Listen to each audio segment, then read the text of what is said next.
भावा काय काय काय रे भावा, या की इकडं. हे भावा एवढं अगत काय आहे, एवढं न्यूज चाललंय, एवढी धावपळ चालली. काय हाय, आजऱ्याचा केंद्रबिंदू, आजऱ्याचा मानबिंदू डौलात साकारतो.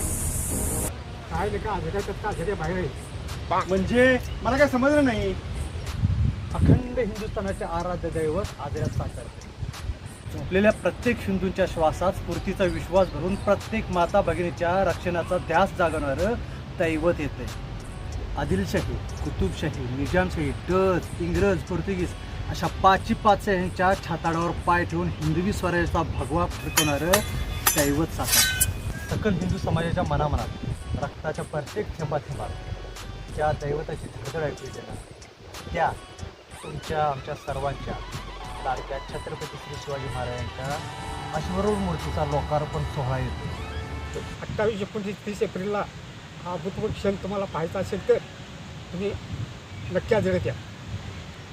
न भूतो न भविष्यती असा हा सोहळा पाहूया, याची देही याची डोळा. मी येणार, पण मी एकटा नाही, माझ्याबरोबर 10 जण मी घेऊन येणार. मी तालुक्याच्या, जिल्ह्याच्या, राज्याच्या, देशाच्या, नव्हे तर ह्या जगात कुठं जेवढं सांगायला निरोप देता येईल तेवढं मी निरोप देणार. आणि राज्याचे श्रीधर हा सोहळा आम्ही नाही करायचा तर हा देह काय कामाचा.